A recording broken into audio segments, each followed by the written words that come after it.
It was one of those mornings that looked ordinary, quiet, and peaceful. The sun had just risen over New York City, casting a soft orange glow across the airport runway. Travelers hurried through the terminal, some holding coffee cups, others pulling heavy suitcases while flight announcements echoed in the background. It was just another busy morning at the airport, and no one had any reason to think that Flight 278 to Los Angeles would be different from any other. The passengers boarded the plane one by one. There was a mix of people, a mother traveling, with her teenage daughter, a young couple taking a trip together, a few businessmen glued to their phones, and an elderly man who seemed calm and quiet, keeping to himself. He sat near the window in seat 14A, holding a small, worn-out leather bag on his lap. His hands trembled slightly, not from fear of flying, but from something deeper that no one around him could have guessed. As the plane started to taxi, the engines roared to life and the usual excitement and chatter filled the cabin. A flight attendant greeted passengers with a warm smile, helping people store their luggage and making sure everyone was buckled in. The co-pilot made an announcement, his voice calm and confident, assuring everyone that it would be a smooth 5-hour journey to Los Angeles. When the plane lifted off the ground, the city below began to shrink. The passengers leaned back, ready to rest, watch movies, or read. For most, it was just another flight. But for the man in seat 14A, it was something else entirely. He stared out the window as the clouds rolled by, his mind far away. Inside his bag was an old envelope, sealed and yellowed with age, with a few numbers written on it, coordinates, faded but still readable. The flight continued normally for the first few hours. Drinks were served, laughter and light conversation floated through the cabin, and everything felt calm. The pilot, sitting confidently in the cockpit, chatted with air traffic control while checking the route. But just as they began to approach the midpoint of their journey, something unusual appeared on the radar.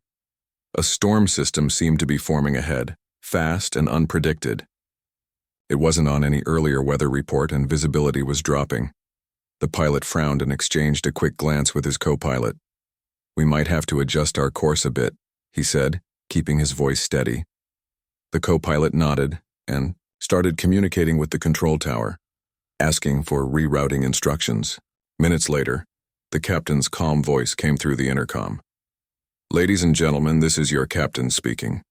We've encountered some unexpected weather ahead, so we'll be taking a slight detour for safety. It shouldn't take long. Please remain seated and keep your seatbelts fastened." The passengers nodded, trusting the crew. No one thought much of it. Small detours happen all the time. But as the plane turned slightly, the man in seat 14A straightened up. His eyes flickered with unease. He leaned toward the window and noticed the change in direction. He knew the flight path well, too well, and this detour was taking them somewhere he recognized, somewhere he never thought he would see again. An hour passed. The turbulence grew stronger, and outside the clouds thickened into a dark gray wall. Lightning flashed in the distance. The passengers began to shift uncomfortably, some gripping the armrests, others whispering short prayers under their breath. Through it all, the man in 14A sat frozen, staring at the flight map displayed on the seatback screen. The new path curved dangerously close to a remote area in Arizona, an area that, as far as he knew, hadn't been active for years. Suddenly, the plane shook harder, and a brief static crackled through the pilot's radio. A strange beeping sound followed, faint, rhythmic, and unfamiliar. The co-pilot tapped the system, confused. "That's odd," he muttered. "It's picking up a signal from an old airstrip." The pilot frowned. "An old airstrip? There's nothing operational out there." Before they could question it further, the navigation screen adjusted itself automatically. A flashing line appeared, directing them toward an airfield that neither of them recognized. The radio signal, though weak, seemed to override their planned route. The pilot tried switching to manual navigation, but the system refused the command, insisting on a safe landing zone detected message. After a few moments of hesitation, the captain made a quick decision. "Let's follow the signal. We'll check it out. Safety first." The co-pilot nodded, though something about it didn't feel right. The captain made another announcement. Ladies and gentlemen, due to worsening weather, we'll be landing temporarily at a nearby airfield. It's a precautionary stop until we can resume our route to Los Angeles. We appreciate your patience. The plane began its descent. Outside, the view turned strange. Wide stretches of desert, a few rocky hills, and almost no sign of civilization. The passengers looked out their windows, whispering among themselves. Some tried to joke to ease the tension, but most stayed quiet, uneasy about landing in what looked like the middle of nowhere. As the wheels touched down, a loud thud echoed through the cabin. The plane slowed, the engines roared, and finally it came to a stop on a cracked runway surrounded by dry brush and sand. The passengers clapped half-heartedly, relieved to be safe, though none could hide their confusion. When the doors opened, the dry desert air rushed in. A few ground staff appeared in the distance, waving their arms, signaling the crew. But something about the scene felt off. The control tower nearby was small, faded, and looked abandoned, as if no one had used it in years. The pilot stepped out to meet the ground crew, leaving the co-pilot to reassure the passengers. The quiet man in 14A didn't move. He just kept staring outside, gripping that leather bag tighter. One of the flight attendants walked down the aisle, checking on everyone. "Sir, are you all right?" she asked softly. The man nodded, but his eyes didn't leave the view outside. "Do you know where we are?" he asked quietly. She smiled uncertainly. "It's just a temporary stop. The pilot said there's a small airport here." The man shook his head slightly. "No," he whispered. "This place. It shouldn't be here." Meanwhile, the pilot talked with a mechanic on the ground. "We had to land because of a signal," the pilot explained. "It guided us here." The mechanic frowned. "That's strange," he said slowly. "No planes land here anymore. This airstrip was shut down back in 2014. The pilot's brow furrowed. "Are you sure? It's on our navigation map." The mechanic shook his head. "It shouldn't be. The coordinates were removed years ago. There hasn't been any registered landing here in over a decade." Back inside the plane, the passengers began to murmur as the minutes dragged on. The mother held her daughter's hand, trying to stay calm. The young couple whispered, wondering what was taking so long.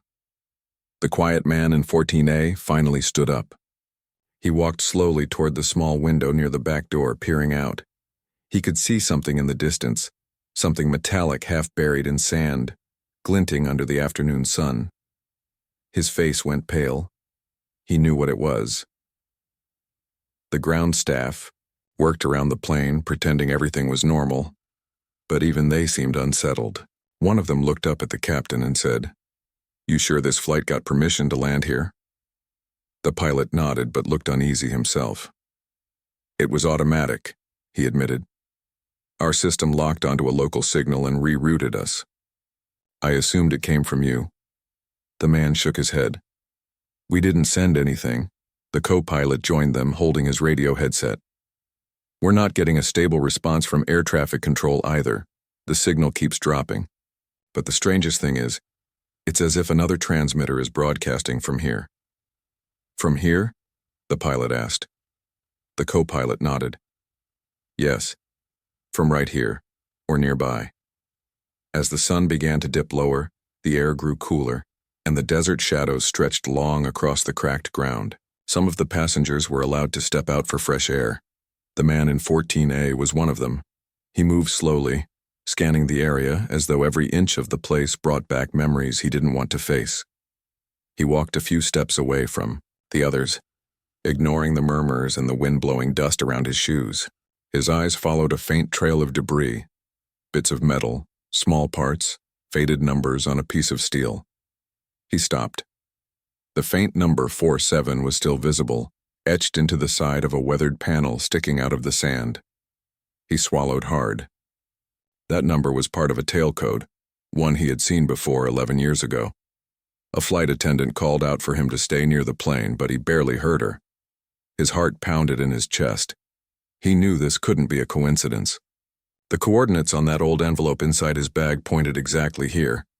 And now the plane had landed in the same place by what everyone thought was a random detour. He turned back toward the plane, where the rest of the passengers were still waiting, some growing restless, others taking photos of the strange stop. None of them could imagine that the very ground they stood on held a secret buried for more than a decade.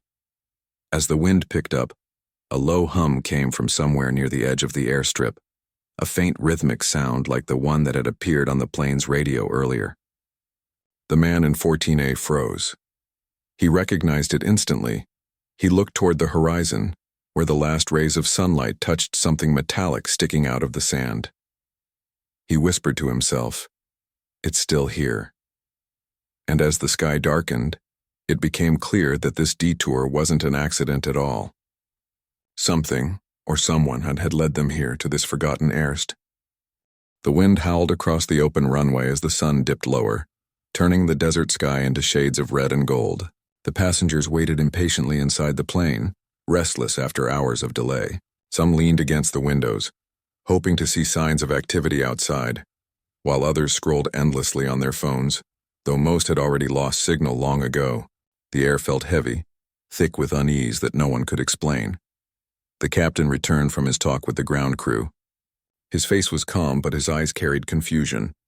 He spoke softly to the co-pilot before making another announcement. "Ladies and gentlemen, thank you for your patience. We're currently doing some technical checks and refueling. It may take a little longer than expected, but we'll be back in the air soon." It sounded reassuring, but even his voice didn't seem fully convinced. Outside, a few maintenance workers inspected the aircraft, moving slowly under the fading light. The co-pilot joined them, holding a tablet that displayed the navigation logs. "Look," he said to one of the mechanics pointing at the screen. "This is where the system rerouted us. It says we followed an emergency frequency code that hasn't been active in over a decade." The mechanic frowned. "That's impossible. Nothing around here transmits that code anymore. This place hasn't seen a flight since they shut it down." The co-pilot glanced toward the distant hills. "Then where did the signal come from?" The mechanic had no answer. He simply shook his head and walked away. Meanwhile, inside the cabin, the quiet man from seat 14A sat still, his fingers tapping lightly against his bag. His mind was racing. He knew what that signal was. He had heard it before, long ago, during one of the darkest nights of his career. He didn't plan to tell anyone yet. Not until he was sure. He looked out the window again. In the distance, through the heat waves rising from the sand, he could see that same faint shape, something metallic and weather-beaten. It called to him quietly, almost like a memory whispering his name. A few minutes later, the door opened again and a flight attendant stepped inside, speaking softly to the passengers. "If anyone wants some fresh air, you can step outside for a bit, but please stay close to the plane." A few passengers eagerly stood up, stretching their legs. Among them was the man in 14A. He moved slowly, keeping his eyes on the horizon. As soon as his feet touched the ground, he felt the strange silence of the desert around him. There were no city sounds, no traffic, not even birds, just the wind sweeping over sand and stone.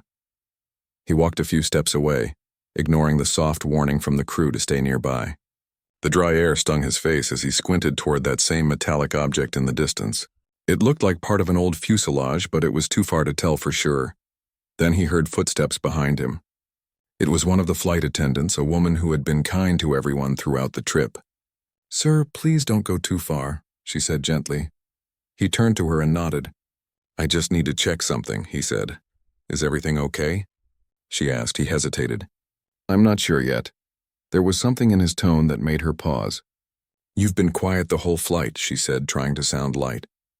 "You seem familiar with this place?" He gave a small, tired smile. "I used to work in aviation a long time ago," he said carefully. "And I think I've been here before." "At least near here," the woman frowned. "This airstrip?" He looked out again toward the horizon. "No, not exactly, but close enough." Before she could ask more, one of the ground crew shouted toward them. "Hey, you two need to get back to the plane. There's something wrong with the signal again." They hurried back. Inside the cockpit, the co-pilot was staring at his monitor, visibly puzzled. The radar showed a faint blinking dot less than a mile away, a location signal broadcasting an identification code. "What is it?" the pilot asked. "It's strange," the co-pilot replied. It's transmitting from an old aircraft ID. The registry says it belongs to Flight 5089, the one that went missing 11 years ago. The captain stared at him. That can't be right. The co-pilot nodded slowly. I checked 3 times. It's the same number. The pilot exhaled. This must be an error. But the more they tried to reset the system, the stronger the signal grew. It pulsed every few seconds as if responding to their presence. The passengers, unaware of what was happening in the cockpit, began whispering among themselves. Some joked nervously about UFOs or secret military bases, while others simply sat still, too uneasy to laugh. The air inside the cabin had turned tense and thick, like everyone could feel that something was not normal. The man in 14A sat back down, his expression serious. He could feel that familiar hum in the distance, the same pattern, the same sound he once heard through static years ago when that other plane vanished. He opened his bag and took out the envelope. The faded numbers written on it matched the coordinates showing on the co-pilot's radar. He closed his eyes for a moment, his chest tight. 11 years ago, he had worked as a ground technician for the same airline. He was on duty the night Flight 5089 disappeared from the radar, supposedly due to equipment failure. But he knew there had been more to it. There was an experiment, a new kind of navigation system that could automatically reroute flights during weather changes. It wasn't ready, but higher-ups had insisted on testing it, and now somehow it was happening again. The co-pilot stepped out of the cockpit and approached the passengers. "We'll be staying here a little longer," he said politely. "There's an issue with communication signals, and we're waiting for clearance to resume our flight. Please remain calm." His smile was forced, and people could sense it. Questions started to rise, but he quickly excused himself and went back inside. As the sky darkened completely, floodlights were turned on around the runway. The pale light stretched across the desert, revealing more of the broken airstrip, and something that made everyone go quiet. Near the far edge of the landing field, just beyond the fence, was a large, rusted aircraft nose poking out from the sand. It looked like it had been buried for years. At first, people thought it was an old wreck used for training. But the man in 14A knew better. His heart dropped the moment he saw the faint outline of the plane's tail number. It was the same as the one from the missing flight. He stood up suddenly, his chair scraping the floor. The flight attendant looked at him, alarmed. "Sir, please stay seated." He ignored her and moved toward the door. "I need to talk to the captain," he said. She followed him quickly, sensing something was wrong. "Sir, what's happening?" He stopped near the cockpit door and turned to her. "That wreck out there," he said in a low voice. "It's not just some old plane. I think I know what it is." The captain overheard and stepped out. "What do you mean you know?" The man hesitated, then sighed. "Because I worked for this airline when that plane disappeared. And if I'm right, that wreck out there is the one they never found." The captain's face tightened. "That's impossible. They searched for years." "I know," the man said quietly, "but they were looking in the wrong place." A heavy silence filled the narrow space between them. The pilot glanced at the co-pilot, who showed him the radar again. The signal was now flashing from the exact spot where the wreckage lay. Without wasting time, the captain called the ground crew and asked them to verify it. A few workers drove toward the site in a small vehicle, their headlights cutting through the darkness. The passengers pressed their faces to the windows, trying to see. The night was eerily still except for the hum of the engines and the whisper of the wind. 10 minutes later, the workers' voices crackled through the radio. "Captain," one of them said breathlessly, "you need to see this. It's an old aircraft. Still has markings. The ID number matches Flight 5089. Gasps filled the cabin as the co-pilot repeated the message softly. The passengers looked at one another, unsure what to believe. Some thought it must be a misunderstanding, while others looked terrified. The man in 14A sank back into his seat, his hands shaking slightly. The secret he had carried for so long was about to come out. The pilot gathered his crew. "We'll need to contact authorities right away," he said. "No one touches anything until investigators arrive." But as they tried to send a message, the radio signal dropped again. The system flickered, showing only static. It was as if something in that wreck was interfering with their communications. Hours passed slowly. The passengers grew tired, whispering stories to fill the silence. The air smelled faintly of dust and jet fuel. Some sat with their eyes closed, while others kept glancing at the strange wreck under the moonlight. The man in 14A stayed awake, staring out the window. He remembered the night the first plane disappeared, the confusion, the cover-ups, the guilt. He had helped erase the coordinates from the company's system back then, following orders he didn't fully understand. And now, fate had brought him back to the same place he once helped hide. By midnight, emergency vehicles arrived, local police and a few investigators who looked just as shocked as everyone else. They surrounded the area, shining bright lights over the half-buried wreck. The captain gave statements while the passengers watched in silence. When one of the investigators looked at the man in 14A, he asked, "You were the one who recognized it?" The man nodded slowly. "Yes." The investigator studied him for a moment. "How?" The man hesitated. "Because I was there when it went missing," he said quietly. "I was part of the team that lost." The night grew colder as the investigation continued around the wreckage. The air was thick with tension, a strange mix of disbelief and fear. Floodlights cast long shadows across the cracked runway, and the sound of voices echoed softly in the distance. Some passengers had fallen asleep in their seats, while others sat quietly, staring out the windows at the eerie sight of the old, half-buried plane that had been missing for over a decade. The man from seat 14A remained awake. He hadn't moved much since the discovery. His mind was filled with images from years ago, screens full of data flashing red alerts in the moment that plane had vanished from the radar. He had thought he buried that part of his life forever, but now as the sound of the wind whistled through the broken fences outside, it all came rushing back. He finally stood and walked toward the exit, where a flight attendant stopped him gently. "Sir, it's late." "Please stay inside for your safety," she said. "I just need a minute," he replied quietly. She hesitated, but then nodded. Stepping down from the stairs, he walked toward the area lit by bright lamps.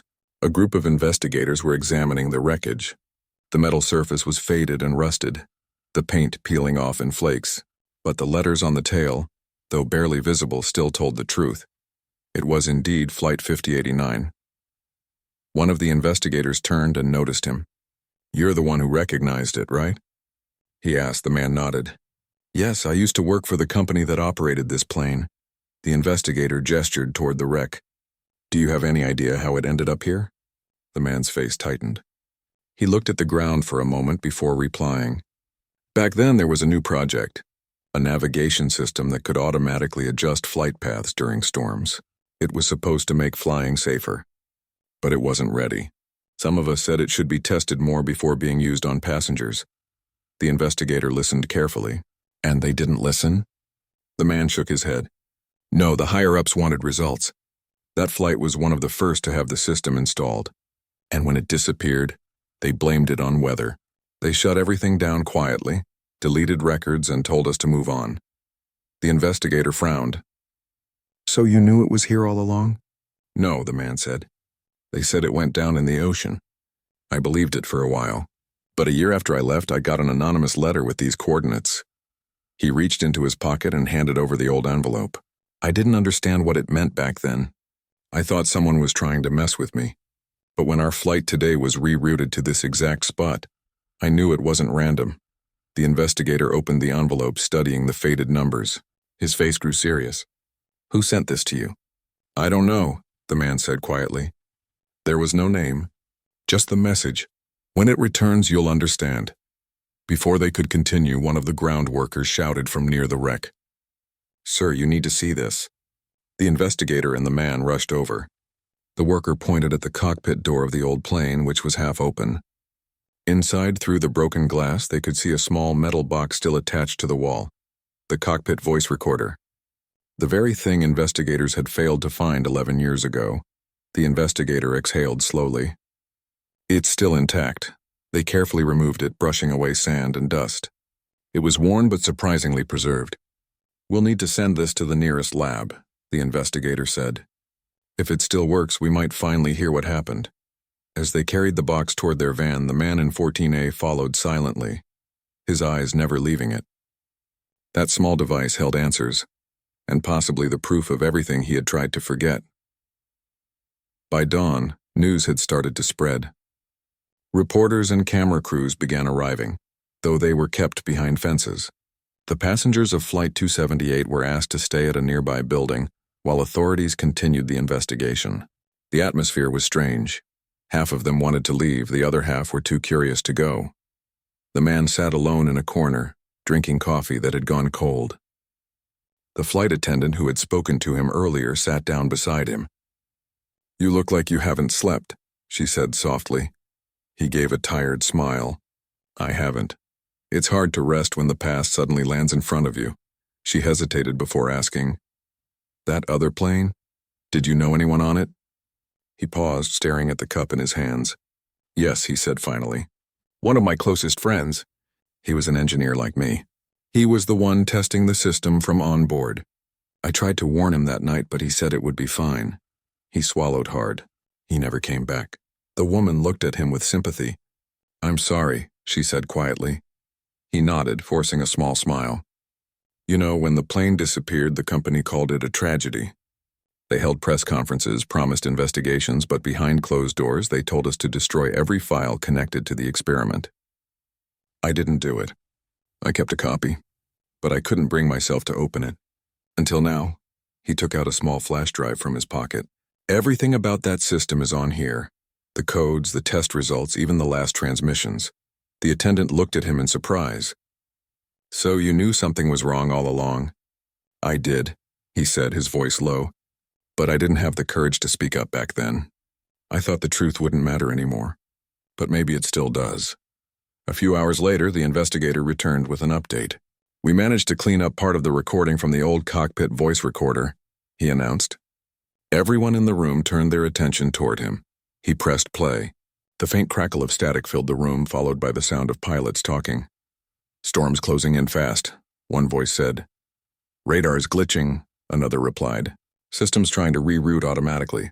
It's not responding to manual input." Then came the sound of alarms and the same rhythmic beeping that the current flight's pilots had heard before their detour. "What's that?" one of the passengers whispered. The man in 14A closed his eyes. He already knew. It was the experimental navigation frequency, the one that could override normal controls. The recording continued. "Altitude dropping," the voice said, followed by another desperate command. "Switch to manual. Override it now." Then came silence, static, and a final faint sentence before everything went quiet. "If anyone ever finds this, tell them." The audio cut off. The room fell silent. Even the investigator seemed shaken. "The last words couldn't be recovered," he said softly. The man in 14A spoke up. "He was my friend," he said quietly. That was his voice. The investigator looked at him. "Then you can confirm that the system malfunctioned?" The man nodded. "Yes, but it wasn't just a malfunction. It was designed to take full control in emergencies, even overriding the pilot. Once it locked onto a signal, it wouldn't let go. The only way to stop it was to shut down the entire system mid-flight, something they weren't trained to do." The investigator sighed. "And that's what happened here, too. Your plane followed the same kind of signal." "Yes," the man said. "It brought us here, as if that old system never really died." For the next several hours, the site was filled with activity. Engineers examined both planes, the old wreck and the new one. Strangely, they discovered that the modern navigation system on Flight 278 had briefly connected to an outdated frequency just before the detour, the same one the missing flight had used years ago. It was as if the two systems had recognized each other across time. By afternoon, the media had turned the story into breaking news. "Mysterious signal leads plane to site of 11-year-old crash," the headlines read. Families of the passengers from the missing flight began reaching out, desperate for answers. The man watched it all quietly, sitting outside the small control building. Reporters tried to question him, but he avoided their cameras. He didn't want fame or attention. He just wanted peace. As the sun set again, he walked back toward the wreck. The investigators were almost done for the day.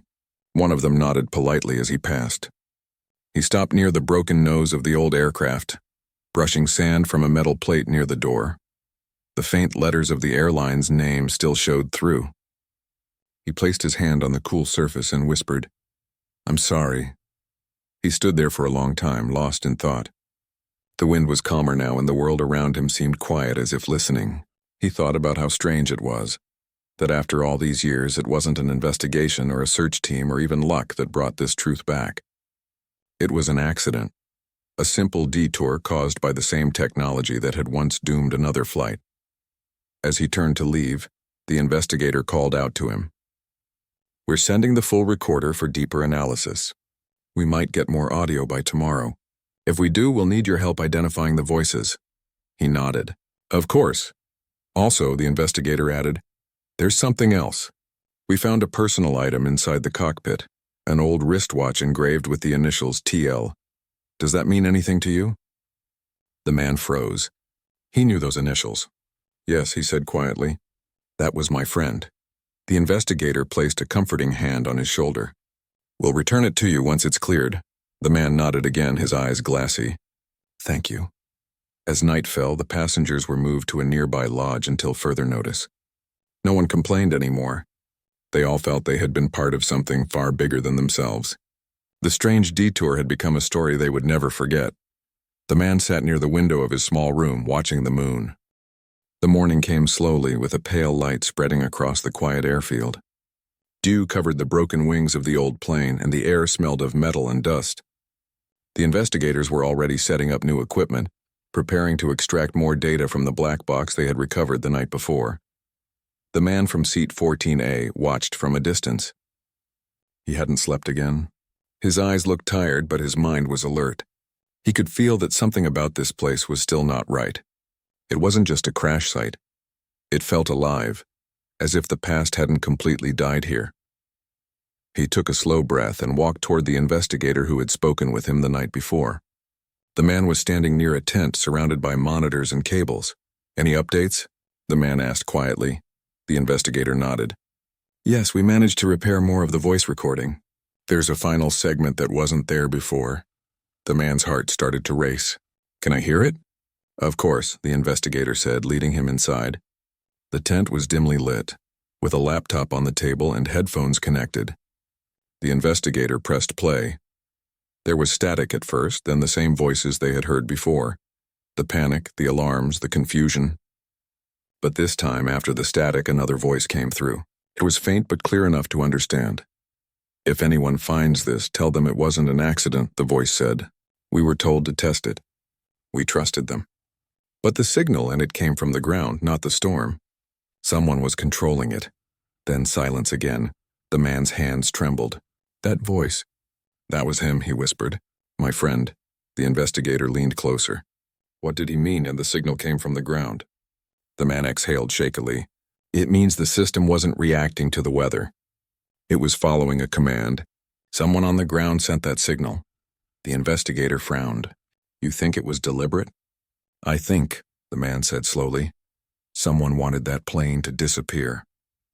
There was a long silence. The investigator looked down, then back at him. "Do you have any proof?" The man reached into his jacket and took out the old flash drive again. "Maybe this will explain everything." They inserted it into the laptop. The screen flickered as folders appeared. Logs, reports, and messages from over a decade ago. The man clicked one file labeled Test Results, Final Phase. Lines of data appeared, showing the signal's source coordinates. The investigator leaned closer, reading carefully. Then his eyes widened. This coordinate, it's right here. This airfield." The man nodded slowly. "That's what I was afraid of." They exchanged a look. The truth was beginning to take shape, and it was darker than either of them expected. Before they could say more, one of the ground workers ran inside. "Sir, you need to come see this." They hurried out to the wreck. The worker pointed toward the tail section. "We were checking the cargo area and we found this." He held up a small metal box covered in dust. It wasn't part of the plane's structure. It looked newer. The investigator took it and examined it carefully. There were no markings, just a single switch and an antenna. "This isn't from the plane," he said. "It's a signal device." The man stared at it, feeling a chill crawl up his spine. Then my friend was right. Someone planted it here to control the system. "But why would it still be active?" the investigator asked. "This thing has been buried for years." The man looked out toward the horizon. "Maybe it never stopped transmitting. Maybe it's been sending that same signal all this time." As the morning turned into noon, the tension grew heavier. Reporters kept asking questions, but the officials refused to share details. The passengers from the recent flight waited anxiously in the lodge nearby. whispering rumors and theories. The man sat outside again, lost in thought. The flight attendant who had been kind to him walked over carrying 2 cups of coffee. She handed one to him.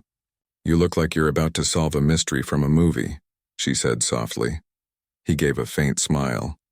"I wish it were just a movie." "Did they find anything new?" she asked. He hesitated before answering. "Yes, but it's not something that should have been here. Someone planted a signal transmitter in that old plane. It could have been used to send commands. That's how it might have disappeared." Her eyes widened. But who would do that? He looked down at his coffee.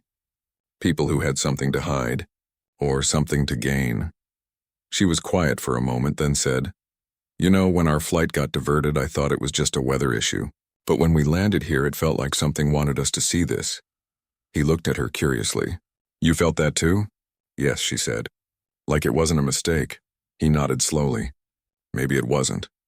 Later that day, the investigator came to see him again. "We checked the transmitter," he said. "It was still sending a weak pulse even after all these years. But here's the strange part.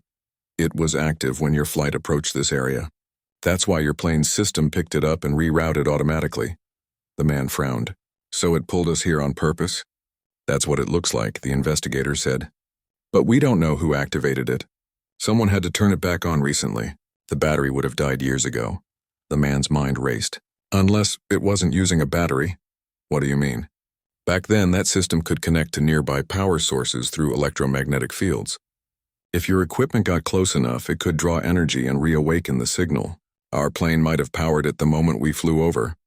The investigator blinked. "You're saying your plane revived a signal that's been silent for over a decade?" He nodded. "Exactly. Like waking up a ghost." The investigator ran a hand through his hair. "This is getting stranger by the minute." By evening, the entire area was cordoned off. Engineers set up scanners to trace any remaining signals. The air was filled with the faint hum of electronic equipment. The man watched silently, standing near the wreck. He could almost imagine his friend's voice echoing through the wind, warning him not to trust the silence. As the sky darkened, one of the scanners started beeping. The engineers crowded around the screen. The man and the investigator hurried over. "It's picking up another signal," one of the engineers said. "It's coming from the hangar." They all rushed toward the old hangar near the edge of the field. The doors creaked open, revealing broken tools, rusted barrels, and a thin layer of dust. In the far corner, a small light flickered. They approached carefully. It was another transmitter, identical to the first one, blinking faintly as if waiting to be noticed. The investigator bent down to examine it. This one's still fully powered. It was activated recently. The man looked around the hangar, his voice low. Someone has been coming here. Someone who knew the truth. They searched the hangar and found old papers, maintenance logs, and a few photographs. One of the photos showed a group of engineers standing in front of the test plane years ago. Among them was the man's friend, and beside him a tall figure wearing a badge from the research division. The man recognized the face instantly. "That's him," he whispered. "He was the head of the program. He disappeared right after the crash." The investigator looked at the photo closely. If he's alive, he might be the one maintaining these transmitters. The man felt a strange mix of fear and anger. He's the only one who could have done this. They took the photo and equipment back to the command tent. The investigator promised to track down any record of the missing engineer. Meanwhile, the man sat quietly, staring at the old transmitter on the table. The tiny light kept blinking like a heartbeat that refused to stop. That night, a storm began to form again. Lightning flashed over the horizon, lighting up the wreckage in brief bursts of white. The passengers stayed inside the lodge, restless and uneasy. The man couldn't sleep. He walked back to the hangar despite the rain, drawn by something he couldn't explain. Inside, the air was cold and still.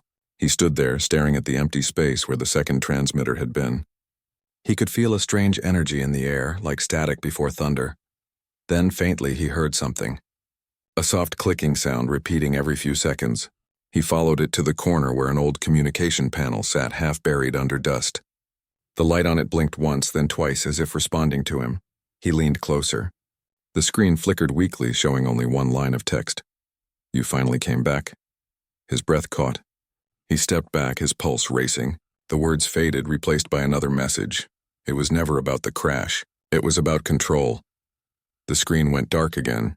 He stood there frozen, staring at the panel, unsure if what he saw was real.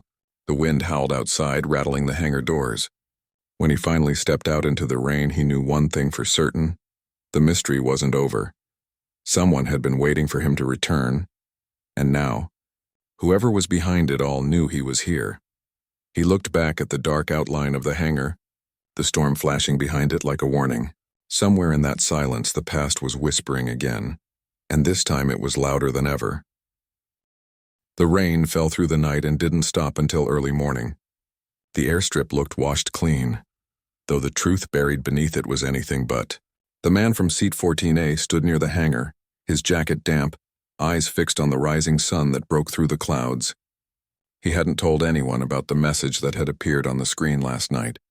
He wasn't even sure if it had really happened, or if exhaustion had made his mind play tricks on him, but deep down he knew it was real. The investigator arrived soon after, holding a folder in his hand. "We ran a trace on the photo you gave us," he said quietly. "The man beside your friend. He's been off the grid for over 10 years. But a few months ago, a transaction appeared under his old ID, connected to this area. It was for signal equipment." The man felt a cold chill move through him. "So he's alive," he said. "Seems that way," the investigator replied. "We think he's been maintaining those transmitters. The question is why?" The man didn't answer. His thoughts went back to the message on the screen. It was never about the crash. It was about control. He wondered if the missing engineer had left those words for him to find, or if he was still out there watching. By mid-morning, more officials arrived, and the site turned into a controlled zone. Technicians carried the old devices away for testing. Reporters gathered near the fence, calling out questions. The passengers from the diverted flight were told they'd be leaving soon, but none of them could stop talking about the strange discovery. It had become a story bigger than any of them. The man stood apart from the crowd, lost in thought. The flight attendant approached him again. "They say we'll take off this afternoon," she said softly. "After everything that happened, I don't know how I feel about getting back on that plane." He smiled faintly. "I don't blame you. I'm not sure how I feel about it either." She hesitated before asking, "Do you think it was all meant to happen? Us landing here?" He looked out toward the wreckage. "I used to think coincidences were random. But after this, I'm not so sure anymore." Before she could respond, the investigator called out for him. "We found something," he said. "You need to see this." They walked toward one of the tents where several computer screens showed new data. The investigator pointed to a monitor. "We decrypted part of the transmitter's memory. There's a list of frequencies it connected to over the years. Most of them are dead channels, but one of them was active last night." The man leaned closer. "From where?" The investigator clicked the map. A red dot blinked about 20 miles south of their location, deep in the desert.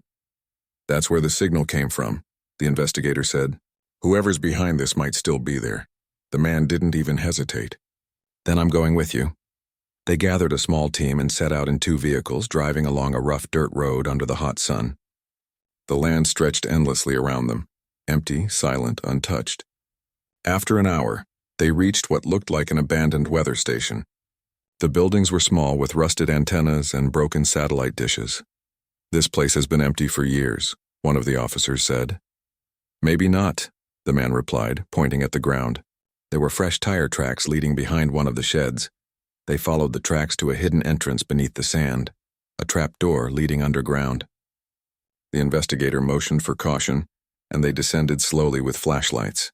The air grew cooler as they went down, and soon they entered a dimly lit tunnel filled with old computer equipment. The machines hummed faintly. At the end of the tunnel was a single room, and in the center of it sat a desk with a monitor still glowing. A chair stood in front of it, but no one was there. On the screen were files labeled with familiar dates, everyone matching the day the missing plane's signal was last detected. "This is his setup," the investigator whispered. The man walked closer. He could feel his heart pounding. There was a document open on the screen titled Project Echo, Final Report. He clicked it. The file began with the same handwriting he remembered from years ago. It read, "We built the system to test real-time control between ground and air. But it went too far. We created a way to override human command. I tried to shut it down, but they wanted to keep it running." The test flight was never meant to come back. The man swallowed hard. He tried to stop them, he said softly. The report continued. They told the world it was a storm malfunction. They buried the truth. I couldn't live with it, so I came back here. I kept the signal alive, waiting for someone to find it. The truth deserves light. At the bottom of the message, there was a single line typed recently. If you're reading this, you found me. The others will too. Tell them everything. The man turned to the investigator. He's gone, he said. But he left the truth behind. They took photos and copies of the files before sealing the site. When they returned to the surface, the sun was setting. The desert looked peaceful again, but for the man, it was heavy with memories. Back at the airfield, the team handed over their findings to the authorities.